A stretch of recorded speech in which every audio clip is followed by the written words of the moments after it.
नमस्ते बच्चों, मैं आपका हिंदी टीचर आदर्श सीनियर सेकेंडरी स्कूल खाई शेरगढ़।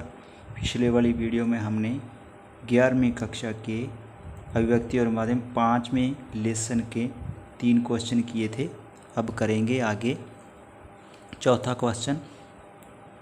अनुस्मारक या स्मरण पत्र किसे कहते हैं?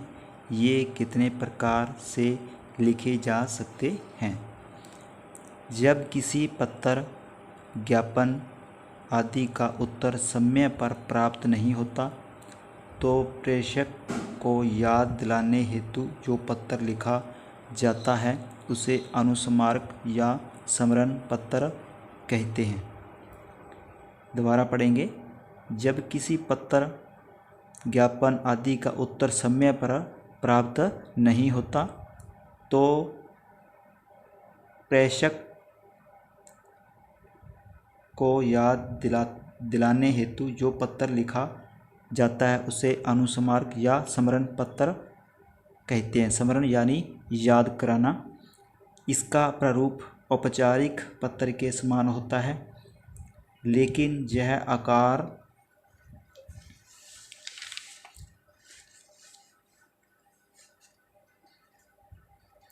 आकार में छोटा होता है। अनुस्मारक के आरंभ से पूर्व पत्र का विवरण दिया जाता है। जो उसका विवरण होता है उसका पूरा दिया जाता है। जब एक से अधिक अनुस्मारक भेजे जाते हैं, यानी एक से ज़्यादा भेजे जाते हैं, तो हम नियम प्रकार से अनुस्मारक लिखकर भेजते हैं। जब पत्र एक से ज़्यादा भेजे जाते हैं याद दिलाने हेतु, तो उसका लिखने का जो ढांचा है इस प्रकार है।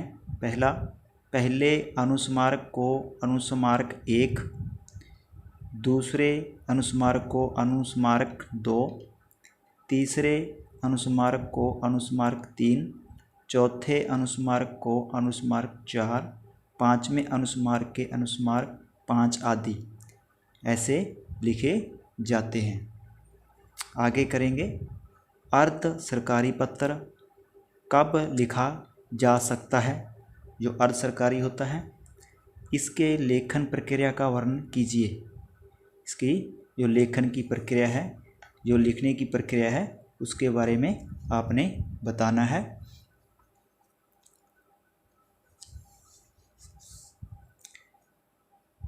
अर्ध सरकारी पत्र तब लिखे जाते हैं जब प्रेषक अधिकारी संबंधित अधिकारी को व्यक्तिगत स्तर पर जानता हो। किसी विशेष मसले पर संबंधित अधिकारी का ध्यान व्यक्तिगत रूप से आकृष्ट कराया जाए या उसका व्यक्तिगत परामर्श लिया जाए, उसकी लेखन प्रक्रिया निम्नलिखित प्रकार से है। जो उसकी प्रक्रिया है निम्नलिखित प्रकार से है। पत्र में बाईं और शीर्षक पर प्रेषक का नाम तथा उसके नीचे उसका पदनाम होता है। इसके लेखन हेतु प्रायः कार्यालय के लेटर पैड का प्रयोग होता है। जो कार्यालय का लेटर पैड होता है उसका प्रयोग होता है।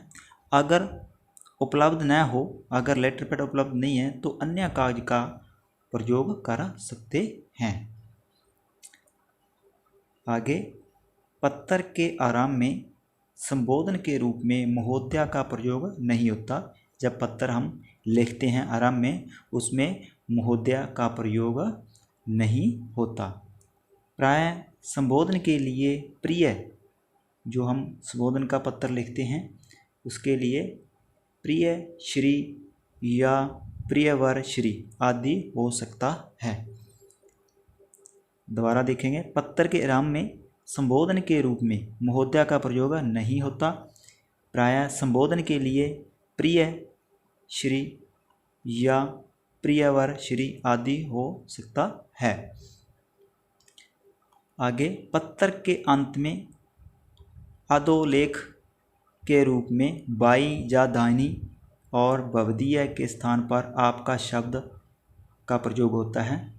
जहाँ भवदीय का स्थान है, भवदीय लिखा होता है, उस स्थान पर किसका प्रयोग होता है?